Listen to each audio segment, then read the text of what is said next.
Oke. Jadi hadirin rahimakumullah,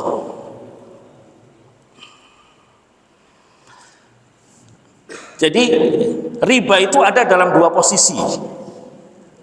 Ada dalam posisi hutang piutang, nanti awas ada kena riba. Nah, selain hutang piutang ada riba dalam jual beli, tapi ini hanya terbatas di komoditi tertentu, emas, perak, dan makanan.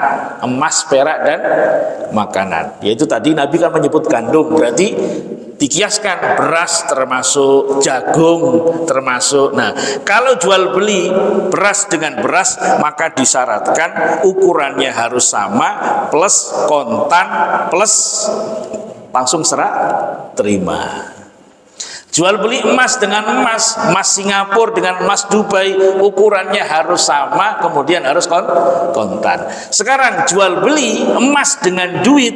Nah, emas dengan duit ilatnya kan beda, duit beda, emas beda, tapi masih satu rumpun.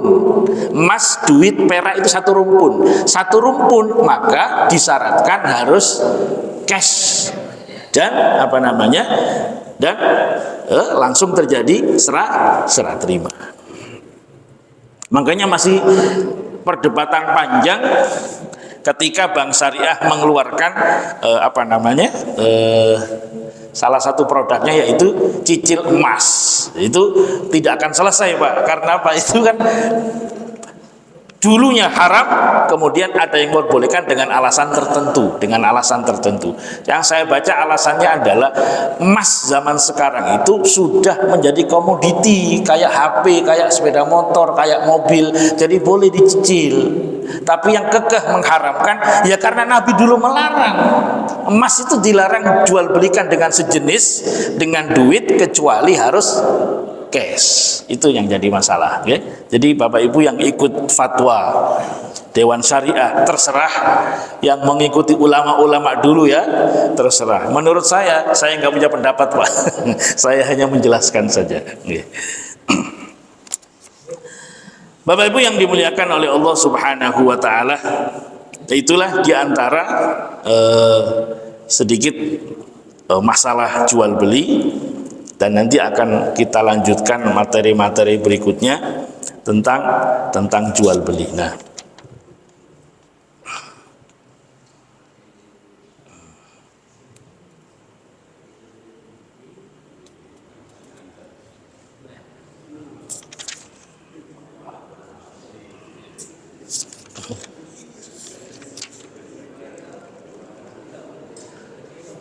memang agak rumit, Pak.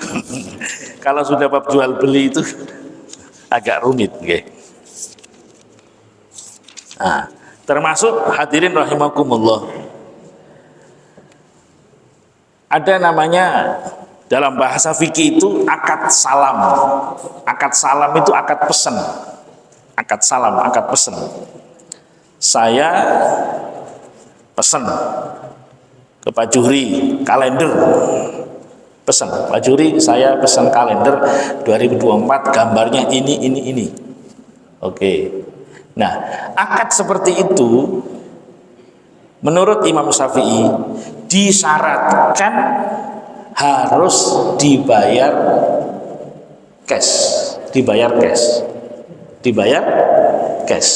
Langsung ditulis sama Pak Juri, Pak Ustadz, biayanya adalah 1 juta. Itu disyaratkan harus dibayar cash. Kalau akad salam, kalau tidak dibayar cash, menyalahi aturan. Tapi untungnya dalam fikihnya Imam Hanafi ada namanya akad istisna. Istisna itu apa? Minta dibikinkan. Istisna itu. Saya datang ke tukang pagar, Bapak tolong bikinin pagar saya ukuran begini. Dibikinin, jadi kasih duit. Itu Imam Hanafi sah. Imam Syafi'i tidak sah. Imam Syafi'i harus dibayar di awal. Tidak boleh ngutang, harus dibayar. Supaya apa? Supaya nggak jual beli utang dengan utang. Barangnya diutang, duitnya juga ngutang. Nah, ya boleh. Tapi Imam Hanafi memperbolehkan jual beli seperti itu. Disebutnya akdul istisna, akad minta dibikinin sesuatu. Saya datang ke tukang pagar, saya datang ke tukang tukang jendela, bikinin jendela saya ini ukurannya begini, nanti saya bayar kalau sudah beres. Boleh itu. Tapi kalau Imam Syafi'i harus dibayar di awal. Nah, jual beli online itu maksudnya akad salam, itu kan dibayar dulu, set di alfa, nah baru nanti diantar. Itu sesuai akad, sesuai syarat rukunnya itu, Pak. Jadi dibayar dulu, baru nanti dikirim. Kan kita ngelihat barangnya, apa yang akan dibeli. Oh, misalkan spare part mobil, jenisnya ini, mereknya ini, oke, dipencet beli, dibayar dulu, selesai, baru dikirim. Nah, kemudian ada namanya akad COD. Nah, wallahualam, akad COD itu gimana nanti? Tapi kalau akad jual beli online itu sesuai dengan kaidah akad salam di zaman dulu. Ada namanya akad salam. Jadi penjualnya ada, pembelinya ada, kemudian barangnya harus jelas dulu, barangnya apa, mereknya apa, ukurannya bagaimana, sudah sepakat semua, yang kira-kira tidak berbeda pendapat, lalu kemudian klik beli, dibayar, itu sudah sesuai akad salam. Nah, tapi kalau yang COD-an itu mungkin nanti muncul akad baru, akad COD, ya? Gimana? Akad COD. Jadi memang jual beli itu, Pak, ya. Kata guru saya, kalau zaman sekarang tidak boleh fanatik satu madhab kalau urusan muamalah, susah. Harus seluruh madhab diambil. Kenapa? Karena perkembangan zaman yang begitu rumit, ya. Nah, tadi tentang jual beli emas tadi itu wallahu alam, itu masih dikaji oleh para ulama, boleh enggak jual beli emas kredit. Kalau zaman dulu semuanya mazhab Hanafi, Syafi'i, Maliki, Hambali mengharamkan jual beli emas, kecuali maksudnya jual beli emas dengan duit, kecuali syaratnya adalah cash dan langsung terjadi serah terima. Kalau emas dengan emas, selain cash dan serah terima, harus disyaratkan ukurannya sama. Bapak punya emas Dubai ditukar dengan emas Singapura, harus sama, gramnya sama, dan harus cash. Kalau ada selisih, maka selisihnya disebutnya riba. Nah, ada permasalahan lagi Bapak Ibu rahimakumullah yang disampaikan oleh ulama kita. Misalkan Pak Juri ngutang ke saya 6 juta, itu tahun 1992 misalkan. Waktu itu 6 juta sudah bisa pergi haji, nggak dibayar-bayar, bayarnya 2023, dibayar 6 juta, ya rugi saya, Pak. Ini bagaimana ini? Pak Ustadz, nggak boleh riba kan? Ya udah, saya bayar dulu, saya pinjam 6 juta, sekarang 6 juta. Ya bonyok saya Pak Juri. Kenapa? 6 juta zaman dulu dengan sekarang apa nilainya beda. Lalu bagaimana itu? Para di antara ulama kita ada yang mengatakan itu harus dikeruskan dengan emas. Dikeruskan dengan emas. Emas itu memang untuk mengukur harga. Zaman dulu 6 juta itu dapat berapa gram? Misalkan 6 juta waktu itu dapat 50 gram, maka sekarang bayarnya harus 60 gram itu berapa juta? Baru itu, Pak. Enak aja utang dulu. Dulu mah utang 6 juta berangkat haji, Pak. Saya ingat mertua saya beli kebun. Dulu beli kebunnya berapa? Pokoknya dulu itu mamangmu minta dibikinin keramik rumah depan sama belakang. Itu doang harganya. Ya udah, keramik itu ya paling 5 juta. Sekarang dijual 500 juta itu, Pak. Itu, okay? Jadi tidak selalu begitu, okay? Enak aja. Jadi karena duit itu kan nilainya fluktuatif, okay? Turun. Nah, maka untuk membayarnya harus dilihat harga emas. Udah adil. Zaman dulu maka harus memanggil pakar emas. Datang ke toko emas, kira-kira Pak Haji tahun 92 itu emas 6 juta itu dapat berapa gram? Dihitung dia. Oh, dapat sekian gram, maka bayarnya sekarang juga senilai emas. Memang zaman Nabi itu pakai dinar. Enak itu Pak, dinar yang nilainya nggak akan turun segitu terus kan emas. Nah, ini masalahnya. Mungkin itu yang bisa saya sampaikan, hadir rahimakumullah. Nanti akan kita lanjutkan karena cukup rumit, nggih. Nah, nanti kalau ada yang salah akan kita koreksi. Kurang lebihnya mohon maaf. Ihdinas shiratal mustaqim. Barangkali ada yang ditanyakan. Wassalamualaikum warahmatullahi wabarakatuh.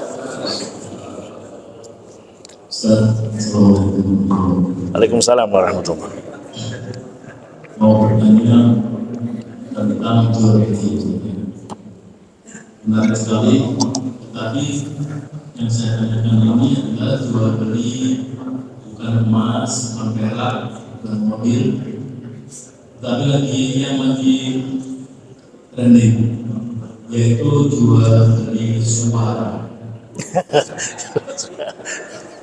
Jual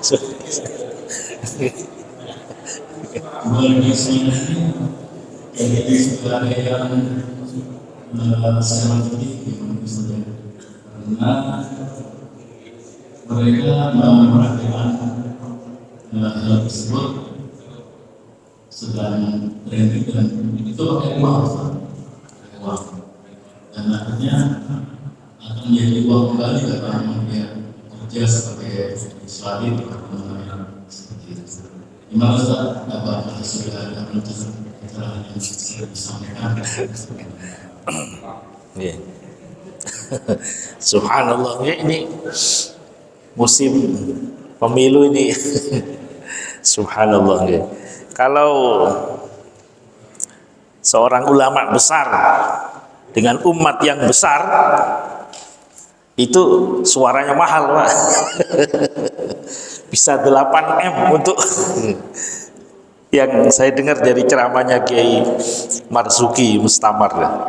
Dia pernah didatengin, entah pemilu kapan, wallahu a'lam, pernah didatengin tim kampanye dengan membawa Alphard yang baru. Alphard, Pak. Kata beliau, mobil saya emang jelek, pengenlah dalam hati ganti Alphard. Tapi karena ada unsur begininya, beliau tolak. Pernah juga dibawakan 8M. Wih, 8M, Pak. Waduh, iman kita segimana 8M? Suruh milih tertentu, kan jual beli suara itu. Ya. Ada satu kaidah, Pak. Al-ithmu ma haka fi sadr wa yakhafu ayatala alaihi nas. Kurang lebih begitu. Yang namanya dosa adalah sesuatu yang terasa di dalam hati dan kamu takut malu kalau diketahui oleh orang lain. Orang mukmin kalau melakukan dosa kerasa dalam hati. Ada datang yang pernah saya alami itu. Saya jadi juri MTQ. Juri MTQ ini, Pak. Musabatoh tilawatul Quran. Didatenginlah pengurus namanya LPTQ kecamatan. Ngasih duit. Ya tolonglah peserta kita diamankan. Kerasa, Pak. Wih, picis apa kun? Tolong diamankan peserta kami. Nah, ini kan sudah terasa. Berarti ini kategorinya apa? Suap. Suap itu. Loh, kelas MTQ saja ada, Pak. Kelas MTQ itu. MTQ tingkat kota itu. Ada duit begitu.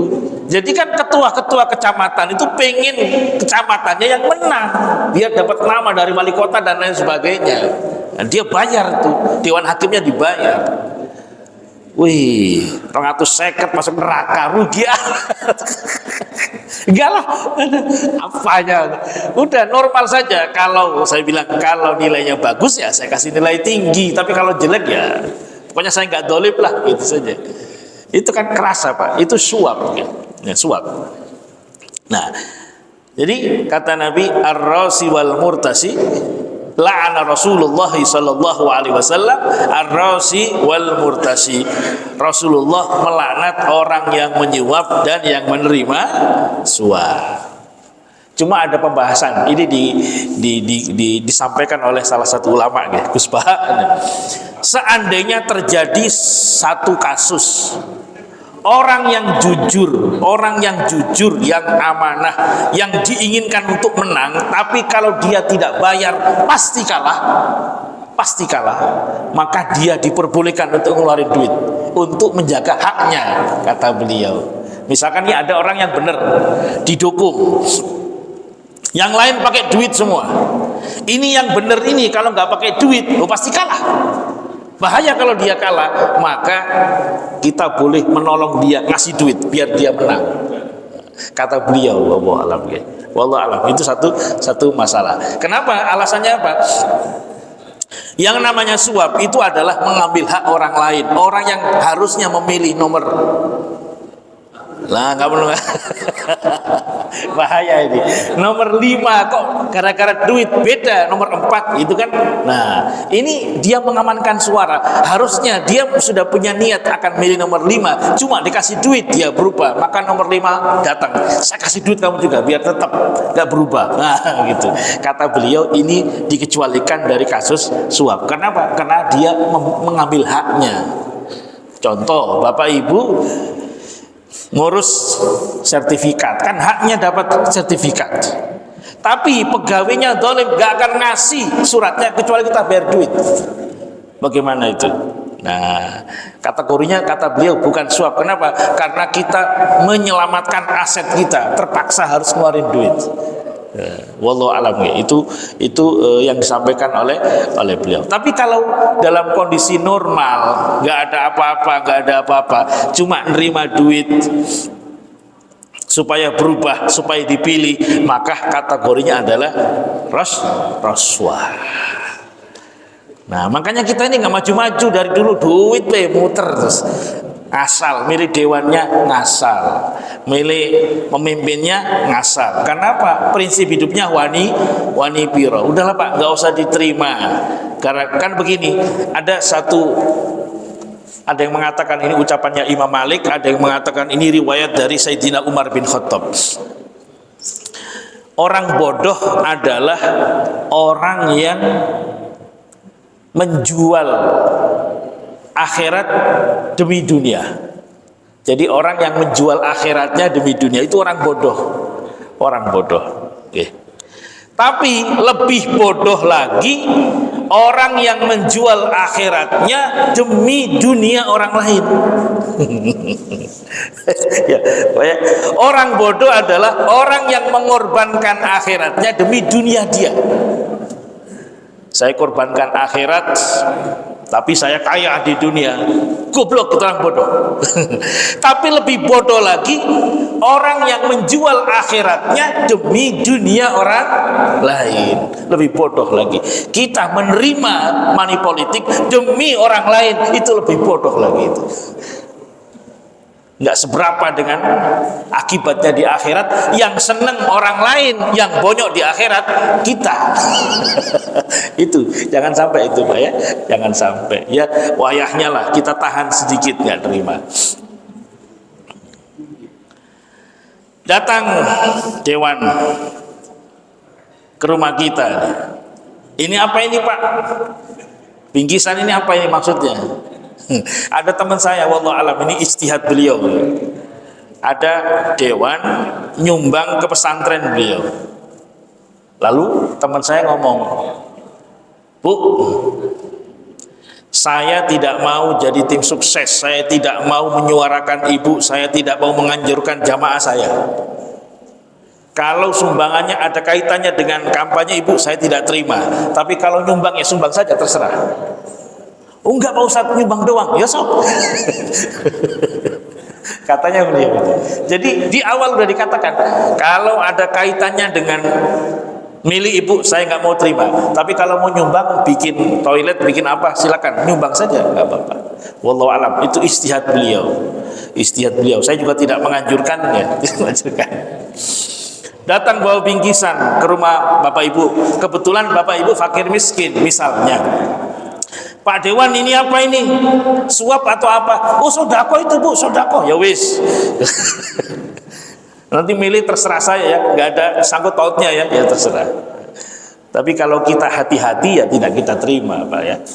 Wallahu alam itu ya, wallahu alam. Tapi yang jelas dosa itu terasa di dalam hati dan kita khawatir ketahuan orang lain. Bapak Ibu misalkan jalan bareng perempuan di Jakarta sana, ketemu orang satu perumahan, malu, dosa berarti itu. Waduh, kayak merah mukanya, grogi. Oh ini itu ciri-ciri dosa. Jadi orang mukmin yang masih ada imannya dalam hati, dia pasti terasa kalau melakukan dosa. Tapi kalau sudah tidak terasa, maka keimanannya mengkhawatirkan. Nah, kita orang mukmin ini kalau dosa pasti kerasa. Ada perempuan lewat cantik, namanya laki-laki banyak kadang-kadang cantik amat, ngerasa dosa. Langsung ambil air wudhu, semoga lenyap dosanya. Kerasa ya? Kerasa. Ya Allah ya. Mungkin ada yang lain Bapak Ibu ya. Ustaz, dalam jual beli apakah kita buat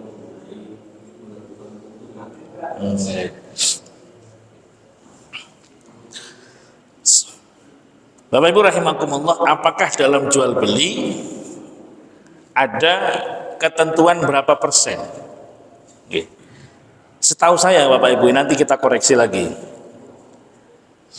Tidak ada ketentuan berapa persen keuntungan itu. Yang penting jangan berbuat zalim. Jangan berbuat zalim.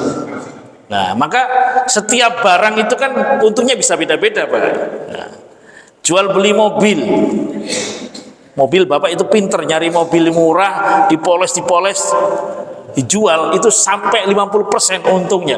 Ya silakan, selama tidak zalim. Karena saking pinternya kita nyari mobil yang murah, mungkin orangnya lagi kepepet dijual murah, kita poles, kita jual mahal, ya nggak apa-apa. Karena memang itu pasarannya segitu. Misalkan kita kan tahu pasaran, mobil ini pasarannya berapa? Pasarannya masih 110 Pak. Oke, 110 kalau di Banten, kalau dijual ke Jawa bisa sampai 150. Bapak beli mobil di Banten, dijual di Jawa Timur, untungnya 100%. Ya nggak dolim, karena di sana memang segitu harganya. Nggak dolim kita Pak, nggak dolim. Nah, yang dolim itu begini, misalkan HP ini harganya di mana-mana 2 juta. Saya jual 4 juta karena orang yang nggak ngerti dibeli juga. Zolim ketika dia datang ke pasar, ke Royal, ngecek harganya berapa Pak, 2 juta Pak, saya belinya 3 juta, nyesek. Nah ini yang haram. Zolim. Jadi selama tidak zolim sah. Kan banyak Pak orang beli mobil di Jakarta, kan murah di Jakarta itu harga mobil. Di Jakarta 90 juta, di bawah ke Jawa Timur itu bisa 150 juta itu di sana. Ya nggak dolim jualnya di sana. Tapi kalau jualnya di Banten, nah hati-hati. Karena orang kan begini, jual beli mobil harganya sih normal, tapi barangnya rongsokan, dolim lah gitu Pak. Ya kan?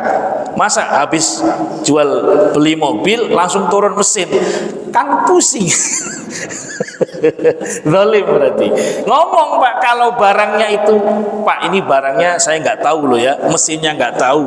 Saya terus terang nih jual apa adanya, saya nggak tahu mesinnya bagaimana. Saya jual pasaran 90 juta. Bapak silakan bawa apa namanya montir. Nah, beda kan 90 juta. barangnya ini, saya juga nggak ngerti Pak, saya juga baru beli. Udah. Nah, gitu. Nah, itu. Jadi sebenarnya tidak ada aturan berapa keuntungannya, tapi tidak boleh berbuat zalim, gitu saja. Bahkan Nabi itu pernah dalam satu hadis, harga pangan itu naik di Madinah. Naik di Madinah.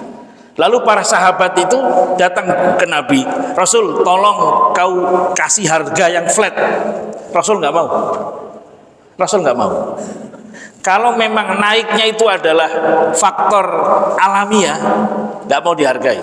Sok itu kan harga pasar, bisa naik, bisa turun sesuai dengan hukum ekonomi, Pak. Barangnya jarang naik.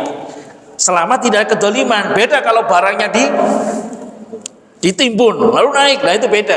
Tapi kalau normal, Rasul pernah diminta untuk mematok harga, beliau nggak berkenan.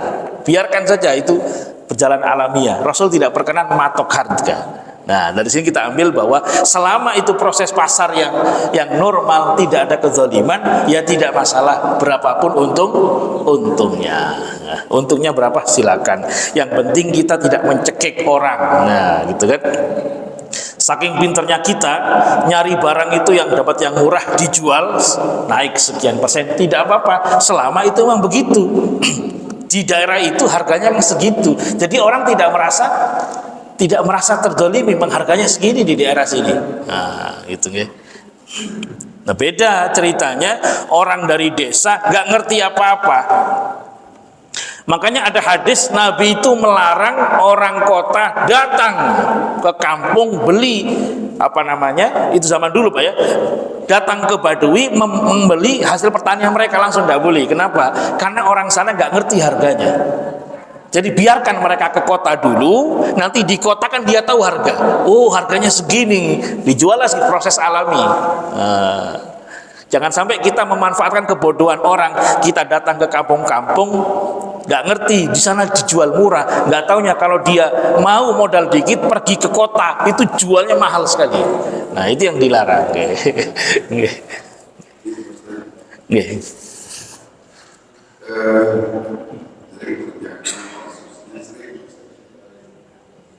Memesan barang atau memesan cetakan undangan, bayarnya nanti setelah lancar. Nah, itu termasuk barang-barang ketika nikah, barang-barang itu nanti dan undangan berhutang, bayarnya habis hajatan.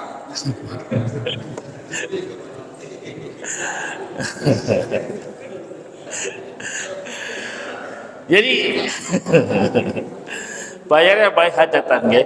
Nah, itu sah menurut Imam Hanafi, sah Hanafi.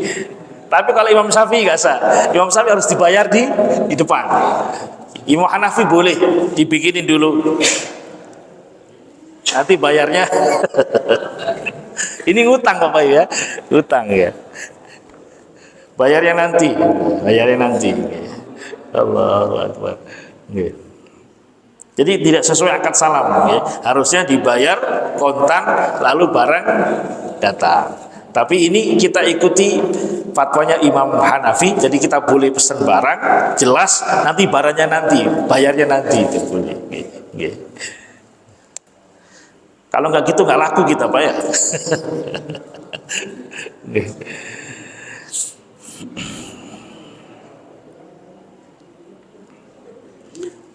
Mungkin kita cukupkan Bapak Ibu ya, kita lanjutkan di pertemuan berikutnya. Kurang lebih mohon maaf. Akhirul kalam, ihdinas siratal mustaqim, wal afu minkum, wassalamualaikum warahmatullahi wabarakatuh.